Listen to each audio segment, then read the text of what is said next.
Is your argument a little bit circular though? There, it's just like it's just because we deserve rights because we're a human being. Yeah, of course. I mean, it's self-evident. We are human beings with a soul, therefore we have rights. So we deserve rights because we're human beings because we're human beings. So like, how am I supposed to win against this argument here? You can't. See, okay, yeah, exactly. So it's called a self-evident truth. Charlie Kirk takes on a smug, overly confident student trying to poke holes in the pro-life argument. What starts as a question about abortion quickly turns into a debate on personhood, religion, morality, and the soul. But Charlie Kirk doesn't just answer. He dismantles every flawed analogy, calls out logical contradictions, and holds his ground with clarity and confidence. If there was any doubt why Charlie Kirk is a beast on stage, this exchange clears it up fast. All right, how are we doing, Mr. Kirk? Yeah, hi. This is, I'm not going to sit here and act like I'm going to be like a debate king here. You know, you have 10 years of experience on me. And I had a quick question, though, about on abortion, if that's okay with you. Right? So I think when we talk about abortion, I think we really get into this idea of like when we should assign personhood, right? So you clearly believe that life begins at conception, and I think it would be better if we shift that metric to a more based on sentience. And I believe that and the question I have for you is that since you believe that life begins at birth, let's say we have a person that's grown to old age and they have died and they have absolutely showing no brain activity at all. Would you believe that shooting that person, that dead person, is the equivalent of like a human life? Yeah, I mean, it is a human life, but those are two totally separate things. One is no more, and the other one's not yet. Right. So not yet is different than no more. If someone's at the end of their life and there's nothing more we can do to continue their life, that is a different moral conversation than someone that has not yet been completely grown as a human as you and I. Two totally different moral circumstances, so you can't conflate the two. Right. But I think they both have the same problem where it's about the presence of consciousness, right? No, it's not a problem. One, the consciousness will come. One will not. That's right. So they're two separate things. One has potentiality. Yeah. One does not. So you can't conflate the two together. But okay, let's say let me use a different analogy then. Let's say I have a blueprint to a building, right? And I have the materials for the building, and you destroy those materials. The materials of the building isn't the building in itself. Can we both agree that there's a difference between those two?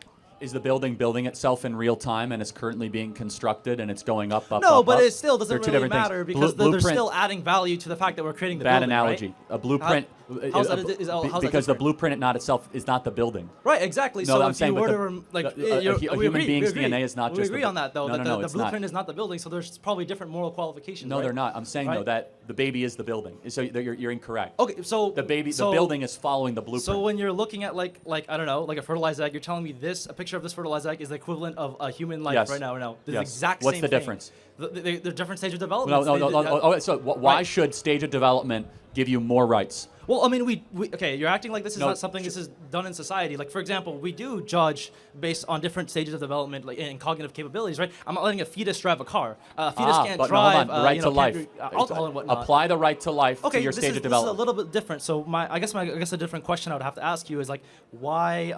is your I'm assuming your two qualifications here are the fact that it can create, it's a unique cellular organism, right, that has the potential to life, and it's human, which is inherently has dignity. So I guess then this brings into question, because I know there's another scenario where this occurs, right, where fertilization of an egg occurs, and they're on track to development, correct?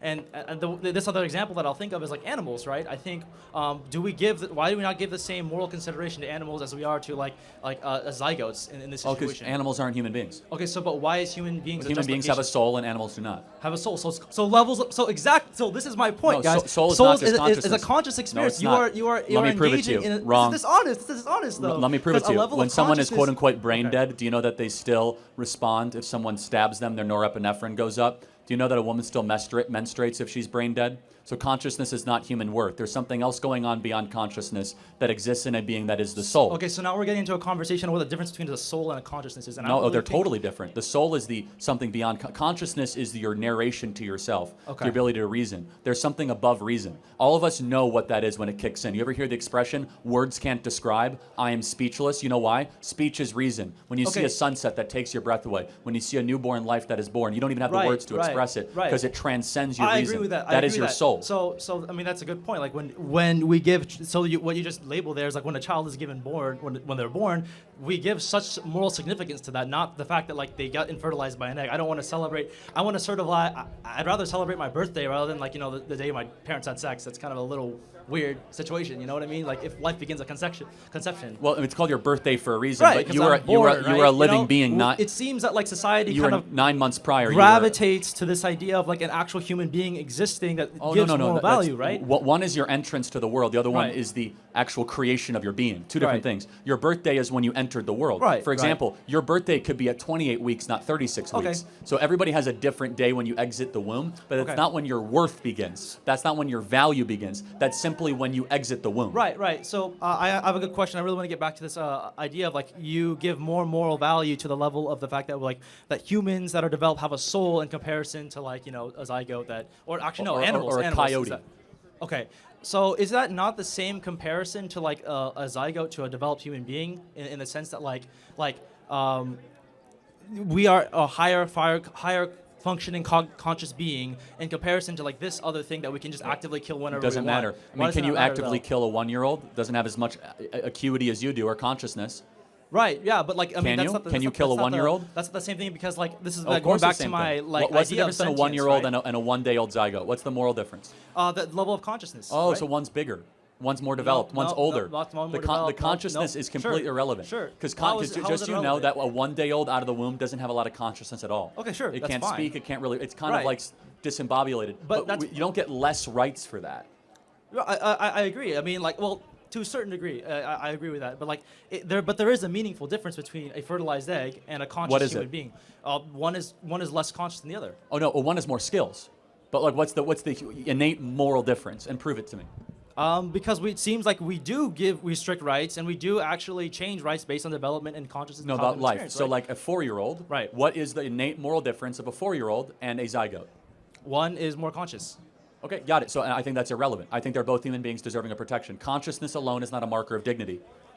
Okay, but so then what is your marker of dignity? Is being a human being. Being a human being. So is your argument a little bit circular though there? It's just like it's just because we deserve rights because we're a human being? Yeah, of course. I mean, it's self-evident. We are human beings with a soul, therefore we have rights. So we deserve rights because we're human beings because we're human beings. So like how am I supposed to win against this argument here? You can't. See, okay, yeah, exactly. So it's called a self-evident truth. This is the moment Charlie Kirk ends the argument. He tells the student straight up, if you think human rights matter, then you're already agreeing with the pro-life view. He doesn't need a fancy debate trick. Charlie Kirk just drops a truth bomb that can't be dodged. Rights come from being human, and that starts at the beginning. It's called self-evident. So that's why the pro-life position is irrefutable. Because you have to posit human beings have rights. And is not a kind of a concern that like we base all our entire ideology on this one illogical circle that. No, it's not illogical. It's incredibly logical. So like, we are human beings, and we believe that they matter. Like, if you were to remove this circle here, then you would have to actually be pro-life in the sense to be pro-life to all life. Oh, we are. Right. So pro-life to animals. But we don't believe human beings are. I'm not like a vegan or anything. I'm not vegetarian. But human beings are not the moral same as a bird. It's not the same thing. For multiple reasons. Because a human being has characteristics and qualities, and most importantly, we believe as Christians human beings have a soul that a bird does not have. Okay, so characteristics and qualities and let me interrupt one more. The West, whether you agree or not, sorry to interrupt, we believe the human being is the only thing made in the image of the Creator, Imago Dei. Okay, so when you say characteristics and qualities, what does that mean to me? Well, first of all, not just the ability to reason, but also the ability to sympathize, empathize, feel, predict, plan, conjecture, to have mercy, forgiveness, to be able to be introspective. I love that. I love that about us human beings. Oh, no, I know. I'm not being sarcastic. No, but we human beings are exceptional, actually. I mean, versus the beasts of the wild, of which we should appreciate and adore. But again, more beyond that, we come after this from a soft religious view, because you don't have to be Christian to believe this, that the human being has innate, inherent, embedded, let's just say, dignity that a fox does not.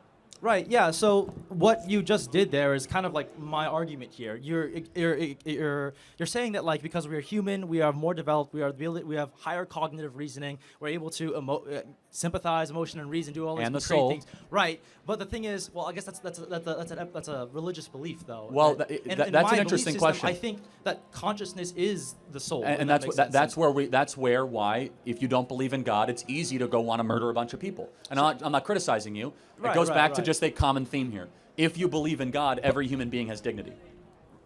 Well, you're kind of intuition pumping there about saying if it's murder, because we haven't really discussed, we haven't even agreed on whether but look, of course, if a human being and the elimination of human life is murder, but that's fine. We're just, this is why it's very hard to change people that don't believe in God to be pro-life, because you don't necessarily believe that human life is necessarily special.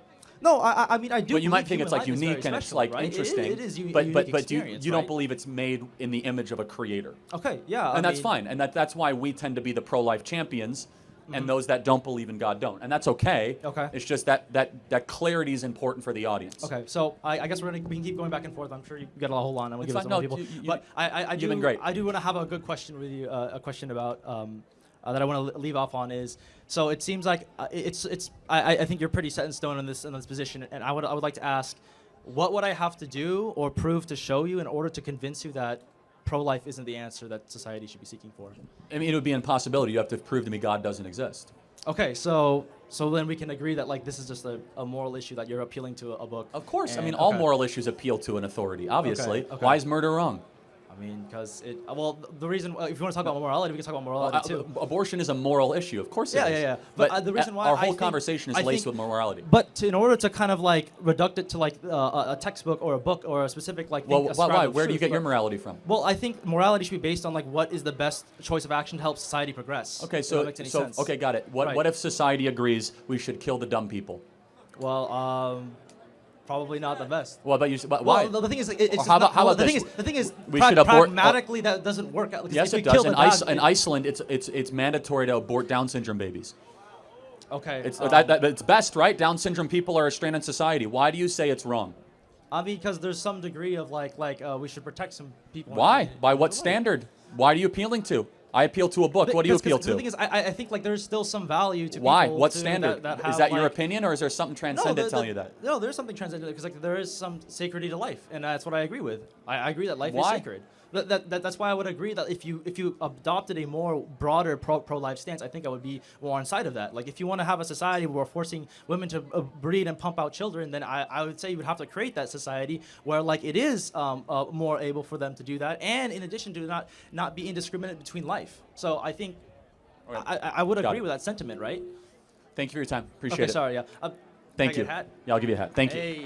Charlie Kirk kept his cool, answered every sneaky question, and brought it all back to the basics.